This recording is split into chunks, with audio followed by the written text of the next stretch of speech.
Hello everyone. इस video में हम लोग बात करेंगे कीमोथेरेपी के बारे में और पर्पस ऑफ कीमोथेरेपी के बारे में। इसके साथ हम लोग एंटी कैंसर ड्रग्स का क्लासिफिकेशन और उसका मैकेनिज्म ऑफ एक्शन भी इस वीडियो में कवर करेंगे। स्टार्ट करते हैं इसकी डेफिनेशन से। Chemotherapy sometimes referred to as a treatment of cancer with anti cancer drugs, यानी कि जो कीमोथेरेपी होता है उसका मीनिंग होता है ट्रीटमेंट ऑफ कैंसर। कैंसर का जो ट्रीटमेंट है उसको करना या उसकी थेरापी प्रोवाइड करवाना विद एंटी कैंसर ड्रग्स के साथ। नेक्स्ट अब हम बात करेंगे पर्पस की। सो फर्स्ट जो पॉइंट है, the main purpose of chemotherapy is to kill cancer cells, यानी कि जो मेन पर्पस है कीमोथेरेपी का वो है कैंसर सेल्स को किल करना। It is usually use to treat patient with cancer. ये जनरली पेशेंट जो होते हैं जो कैंसर के साथ सफ़र कर रहे होते हैं उनको ट्रीट करने के लिए यूज़ की जाती है। That has separate from the place in the body where it originate, यानी कि कैंसर जहाँ पर हुआ था वहाँ से अगर वो बॉडी के बाकी पार्ट्स में स्प्रेड हो गया है तो उसको कंडीशन को कंट्रोल करने के लिए कीमोथेरेपी का यूज़ किया जाता है। Chemotherapy destroy cancer cells anywhere in the body. Body में किसी भी जगह का कैंसर है तो अगर जो कीमोथेरेपी है वो उस पर्टिकुलर जगह की जो भी कैंसर सेल्स हैं उनको डिस्ट्रॉय कर सकती है। It even kills cells that have broken off from the main tumor and travel through the blood and or lymph, यानी कि जहाँ पर ट्यूमर हुआ है वहाँ से अगर वो ट्यूमर ब्रेक हुआ है और वहाँ से कुछ कैंसर सेल्स अगर ब्लड और लिम्फ के द्वारा ट्रैवल करके कहीं और चली गई है किसी और बॉडी पार्ट में, तो वहाँ पर भी आप लोग कीमोथेरेपी की हेल्प से जो कैंसर सेल्स हैं उनको डिस्ट्रॉय कर सकते हो। नेक्स्ट हमारा पॉइंट है chemotherapy can cure some type of cancer, यानी कि कीमोथेरेपी जो होती है वो सम टाइप ऑफ कैंसर को क्योर कर सकती है, उसे हील करवा सकती है। But in some cases it is use to slow the growth of cancer. But कुछ केसेस के अंदर ये जो होती है ना कीमोथेरेपी उसे यूज़ किया जाता है जो कैंसर है उसकी ग्रोथ को स्लो करने के लिए, और keep the cancer away from spreading to the other part of body, और कैंसर को दूसरे पार्ट ऑफ बॉडी जो भी है वहाँ पर स्प्रेड होने से रोकने के लिए कीमोथेरेपी जनरली की जाती है।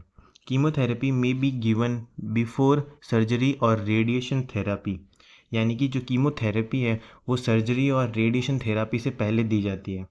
When a cancer has been removed by surgery और ट्रीटेड विथ रेडिएशनल थेरापी, यानी कि जब कैंसर होता है कैंसर का ट्यूमर होता है ना उसको सर्जरी के द्वारा रिमूव कर दिया जाए और उसके बाद में उसको रेडिएशन थेरापी के थ्रू ट्रीट किया जाए। Chemotherapy may be use to keep the cancer from coming back. उसके बाद में अगर कीमोथेरेपी की जाए तो कैंसर को वापस होने से रोक सकती है। नाउ नेक्स्ट अब हम बात करेंगे classification of anti cancer drugs, यानी कि जो एंटी कैंसर ड्रग्स है या फिर जिनको हम लोग बोलते हैं कीमोथेरेप्यूटिक ड्रग्स, वो है उनके क्लासिफिकेशन की हम लोग बात करेंगे। Anti cancer drugs are classified in six categories, यानी कि जो एंटी कैंसर ड्रग्स होती है वो 6 कैटेगरीज के अंदर क्लासीफाई की गई है। फर्स्ट है एल्कलाइटिंग एजेंट या फिर एल्कलाइटिंग ड्रग्स। सो फर्स्ट कैटेगरी के अंदर कौन कौन सी ड्रग्स यहाँ पर आती है? Cyclophosphamide, टीमोजोलेमाइड and आइफोस्फेमाइड। सो ये कुछ ड्रग्स हैं जो कि फर्स्ट जो कैटेगरी है उसके अंदर आती है। अगर हम लोग बात करें एल्काइलेटिंग एजेंट्स की मैकेनिज्म ऑफ एक्शन की, यानी कि ये जो ड्रग्स होती है वो बॉडी में किस तरीके से जाकर कैंसर सेल्स को किस तरीके से ख़त्म करती है, उसके मैकेनिज्म की अगर हम लोग बात करें तो यहाँ पर these drugs kill cancer cells, यानी कि जो एल्काइलेटिंग एजेंट्स होते हैं ना या एल्काइलेटिंग ड्रग्स होती है ना वो कैंसर सेल को किल करती है by directly attacking DNA. Cancer cells के डीएनए पर जाकर अटैक करती है। जो एल्काइलेटिंग एजेंट्स होते हैं वो the genetic material of genus, यानी जो कि जेनेटिक मटीरियल ऑफ जीनस है, और उसके बाद में कैंसर सेल्स को किल करती है। नेक्स्ट अब हम बात करेंगे सेकेंड कैटेगरी की जो कि है एंटी मेटाबोलाइट।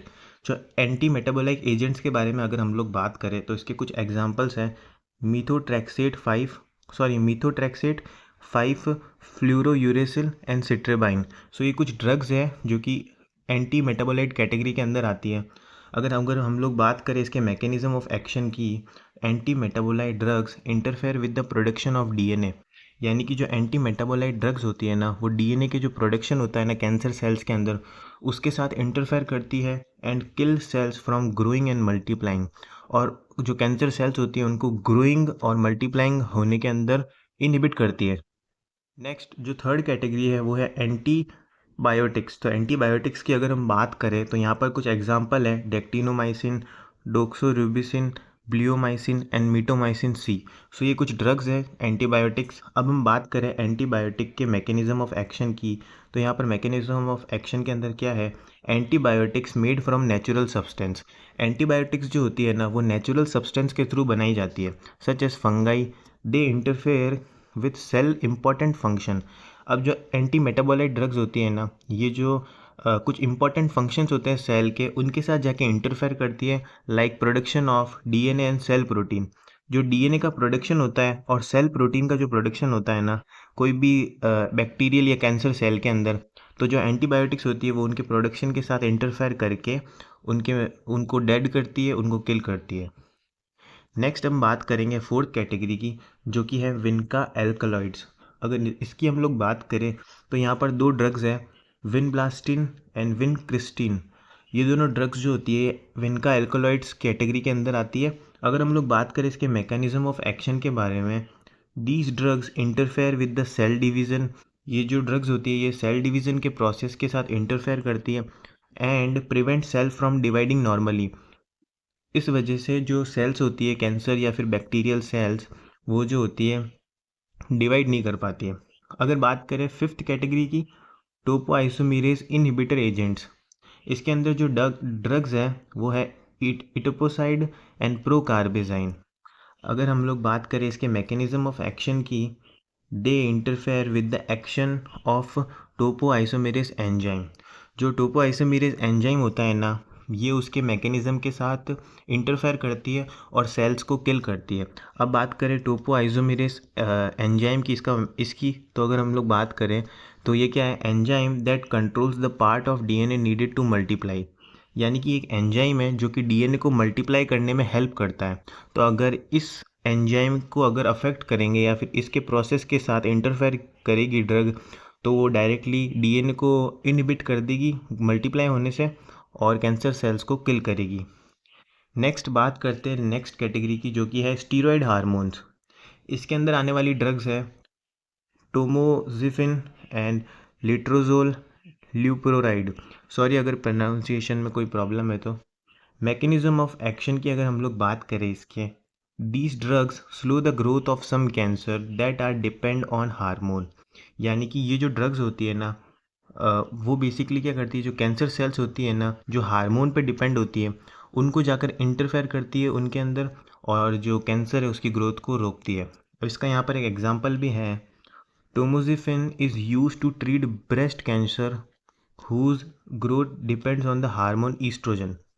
तो ब्रेस्ट कैंसर जो होता है ना, उसकी जो ग्रोथ होती है वो एक ईस्ट्रोजन नाम के हार्मोन पे होती है। तो ये जो ड्रग्स होती है वो जाकर ईस्ट्रोजन को इंटरफेयर करती है और इसकी ग्रोथ को, कैंसर सेल्स की ग्रोथ को रोकती है। सो आई होप आपको समझ आया होगा। If you want the PDF of this topic then go to the Telegram channel and search NSG library and download the PDF which you want. और अगर आपको वीडियो पसंद आई तो please like, share and subscribe. Thank